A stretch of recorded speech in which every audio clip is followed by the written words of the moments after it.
and welcome to session number 1 of the series Inside the SAB, a closer look at the science behind the scientists at Neolife.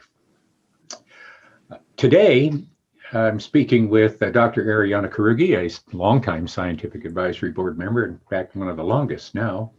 And good morning, John. Good morning, Ariana.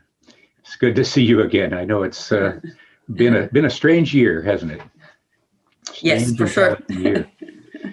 Today's topic we're going to share with Dr. Karugi, or rather Dr. Karugi is going to share with us, is the subject of polyphenols. You know, polyphenols are hot topics today, as you know, Ariana. So tell us a little bit about them, okay? Well, polyphenols are the most abundant and diverse group of health protective compounds in fruits and vegetables. One of the things that we have been doing for decades at Neolife is looking at the benefits of these compounds in fruits and vegetables and plant foods in general. And polyphenols are, together with carotenoids, really are among those compounds that explain the benefit of these fruits and vegetables on our health. Polyphenols are responsible for the color, the taste, and the aroma of foods and beverages, and plant foods and beverages, and they are found in very high concentration because of that and those compounds that are very colorful, like the berries, or a little bit of a pungent flavor, like cheese and cocoa, strong flavors, and wine, for example. All the color in wine is due to anthocyanins, and then they are, unlike the carotenoids, they are mostly water soluble compounds. Yeah, I remember when the NHANES data first came out years ago, we were so excited with what it was disclosing, the NHANES being the National Health and Nutrition Evaluation Survey, I think, from the USDA, and how they pointed at essentially that people who had the most colorful fruits and vegetables in their diet had, you know, the greatest probability of health and the lowest risk of many diseases. And as we started into that work, we were looking at the lipid-soluble carotenoids and then the water-soluble flavonoids, which are part of the polyphenol family. It was really exciting. And, you know, we've learned a lot over that period of time. Yes, certainly. Now we know that at that time we were focused on the flavonoids, and flavonoids, now we know, this is like, what, 30 years ago? Yeah, decades 30 years ago, exactly 30 years ago. Yeah, the flavonoids are the most abundant family of the polyphenols themselves, and they also are divided in different classes. So I remember all the way back then that we were trying to have a profile of all these different flavonoids, and when we formulated flavonoid complex to mimic what we would be receiving an optimal serving of flavonoid-rich fruits and vegetables. Mm-hmm. But now, as the years have progressed, we know that there are many other polyphenols that are very important. The steel beans, like resveratrol, for example, the anthocyanins in particular, a group of the flavonoids, but those are very important in protection against other chronic diseases. And then phenolic acids, like the hydroxycinnamic acids that you can find in newer products. So little by little, we've been expanding the delivery of these very important health protective compounds. And one thing I forgot to say, John, about why they're so important, it's that if they're absent in our diet, it's not as if they are going to prevent a deficiency disease like vitamins or minerals. What they have been shown consistently through epidemiological studies, clinical studies, mechanistic studies, is that they are essential, not essential, but are very, very important in long-term health, in protecting us against diseases that come with aging, chronic diseases like cardiovascular disease, diabetes, osteoporosis, cancer, neurodegenerative diseases. Yeah, they're amazing. They're amazing things. But what surprised me is initially we started looking at them only as antioxidants, right? We thought, well, wow, because at that time, oxidation and the things that it does to our bodies that promote aging or promote the occurrence of diseases were like the focus of science. But as we've sort of unraveled this story over all of the decades, we have found that there's much more to these things than just being an antioxidant. Not that that isn't important, but they have a much broader effect within our bodies and within our gastrointestinal tract and things like that than we thought before. The emerging science seems to be pointing at that. You agree with that that's where it's going? Yes, or emphasis. Sorry to talk over you, John. No, that's but okay. Yes, at the beginning, so we've been thinking what is missing in our diet and the diet of populations that impact of long-term health. And so at the beginning, as you say, was oxidation and was kind of the believed the root cause of all these diseases that come with aging and aging itself. Mm-hmm. And so we were looking at very potent antioxidants, which with these polyphenols are.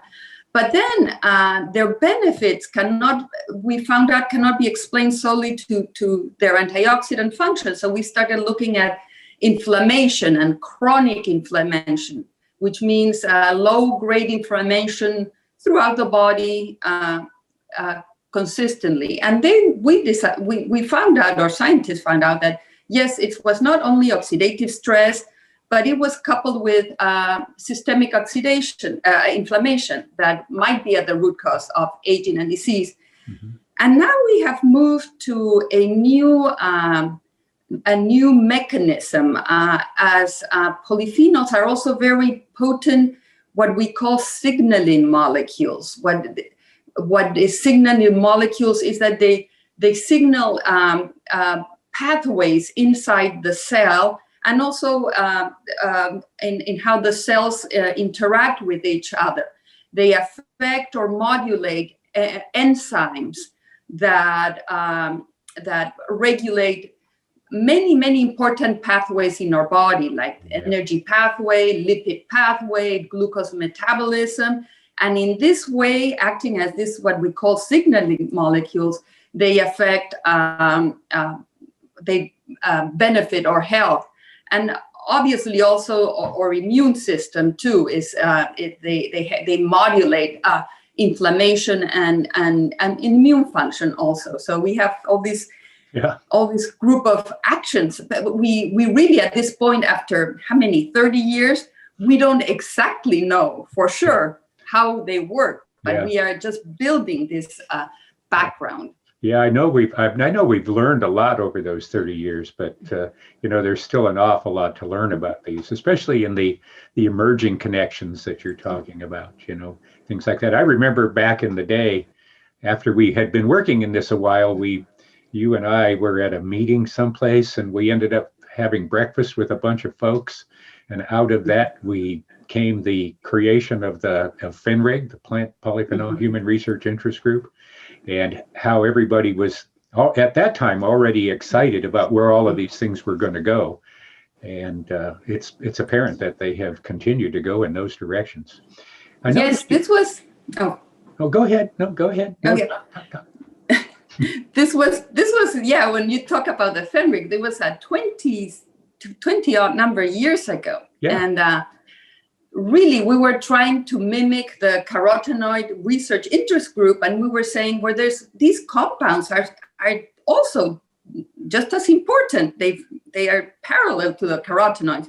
Why don't we start this group, Polyphenol and Health Research Interest Group, with all those scientists doing work on the health protective effects of polyphenols?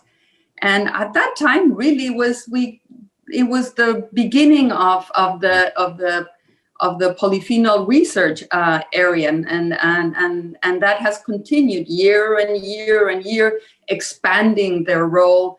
At that time, I think the focus at that time was the antioxidant function and their effect, cardiovascular benefit that I was looking, their ability to improve blood flow and maybe prevent stroke and cardiovascular events like stroke or myocardial infarction. That was the main interest, and looking at how they prevent oxidation of LDL molecules in the blood. Right. But now it has expanded. The research has expanded so much, and I have to credit this polyphenol research interest group and or participation in it. What has kept us really at the forefront of everything that is happening in this area, and I think that you would agree. Yeah, well, I agree completely. I have been a proponent of FENREG for a long time.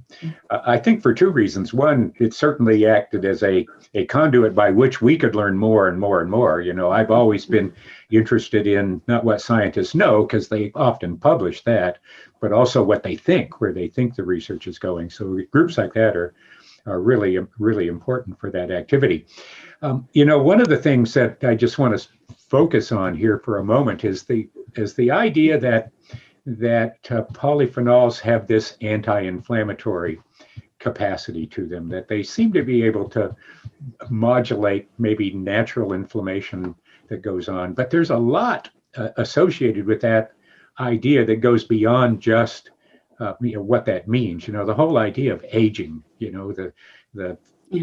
The more inflamed you are metabolically, the faster you're going to age. So, and when I look at some of the work that's coming out now at the research level, that's really one of the things they're pointing at very strongly, is this whole idea of healthy aging, right? And the role that polyphenols play in the healthy aging process. One of the things that has struck me about that work is when I was at one of the meetings you and I were at a few years ago in, I think, San Diego, one of those big FASEB events down there with 1 million people or something like that. Seemed like 1 million people. And at one of the FENREG sessions was Dr. Passanetti making a presentation about this idea that polyphenols, they enter through our diet, they go down into our gut, they're involved in everything that's going on there, and somehow something out of that event gets into the bloodstream, works its way into our brain, and then protects us. It's a cognitive protector sort of event that takes place. Can you elaborate on that a little bit? Yes, Dr. Passanetti, he's has come and talked at the FENREG many couple of times, and he's fantastic. He's from Mount Sinai, and he has his focus is polyphenols and cognitive function, particularly prevention of Alzheimer's disease and related dementias, and decrease in cognitive function, and a little bit on even Parkinson's disease, and it also, his research initially what he was looking at neuroinflammation, what we would call inflammation in the brain, and apparently, for example, in Alzheimer's disease, two things that you see is the formation of beta amyloid plaques and tangles inside and outside the neurons that cause the disease, and apparently that generates inflammation and promotes the aggregation of these proteins in the brain that are so damaging. And it appears that polyphenols may prevent this the tangles from forming, and so they are very strong neuroprotectants. And now we know a lot more about how they affect brain function. And this has been shown all the way from population studies like the PREDIMET, for example, looked at cognitive decline among a group of participants that consumed a diet high in polyphenols, like the Mediterranean diet, and those who did not. But also animal studies and even clinical studies in among the elderly or mid-age individuals, and showed that yes, indeed, a high polyphenol diet is associated with a lower decline in verbal and language memory, lower decline in overall cognitive function. As the years went by. And what is very interesting, I think now, and John, is that and this is very recent, I don't know whether maybe I'm confusing or bringing a new topic, but we've known that the gut microbiota does affect in some way cognitive function. This is just really new area of research. And what Dr. Pacinetti's group is showing now is that the gut affects it polyphenols in it's a two-way effect. First, polyphenols promote a more beneficial spectrum of bacteria in the gut, and on the other hand, these beneficial bacteria, these bacteria metabolize the polyphenols into very active compounds, metabolites of the polyphenols that are able to get absorbed very efficiently, cross the blood-brain barrier, and there they have a series of effects. They apparently, this is all very new research, they promote neurogenesis, they protect the neurons in the brain, which are the brain cells. They increase blood flow in the brain. They lower, as we mentioned, neuroinflammation, and the results can explain some of the protective effect we see among individuals that consume these diets on cognitive function. Yeah. I think it's safe to say that you cannot discount the microbiome in any sort of nutritional investigations these days. They seem to be involved in everything. You know, that idea of gut-brain signaling, we've been talking about that for a long time now. Since well before I think it became sort of popular in the scientific, in the common scientific press. And the more we look at it, the more we find that there are multiple communication pathways. At first, we thought maybe they were just hormones like ghrelin or insulin or something like that. And now we're finding that there's all of these sort of secondary metabolites of things that we consume, like polyphenol-rich foods, that all have an influence that it directly results on actions that take place in the microbiome in our gut. Safe to say that if we didn't have them there, this would probably not happen. We probably wouldn't be alive, actually. It's really amazing. I think that's a new area. I know the plan is in one of the upcoming series to have a discussion about the microbiome and what we know about it. So a big, deep topic.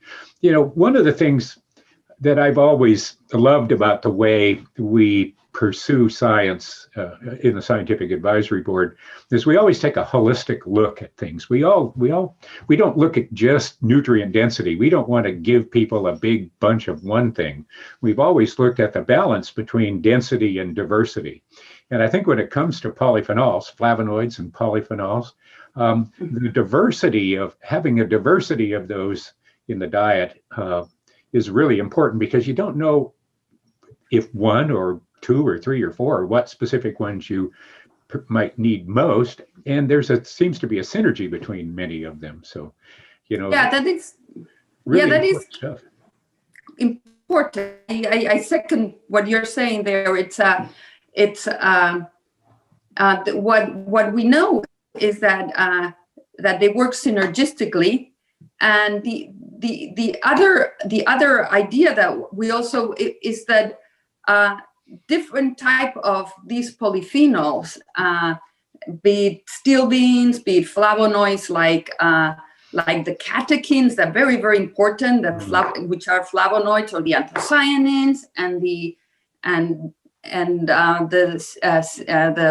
phenolic acids. They all appear to work a bit stronger in one pathway than in another. So what we are seeing is that what we want is to have the whole family of these compounds in present in our diet. And to go back into what you were saying about, John, about the gut microbiota, this dual relation is that we see that certain polyphenols or polyphenol-rich foods promote this beneficial bacteria, and actually, more important than promoting the beneficial bacteria, they inhibit the growth of some damaging, detrimental bacteria. Yeah. That all the way when we were starting with our flavonoid complex, and I'm going back to some of the polyphenols like the anthocyanins, they're not really well absorbed as a compound themselves, and we were thinking, how can they affect all these systems in the body if they actually do not get in? And so that was a big conundrum that we had.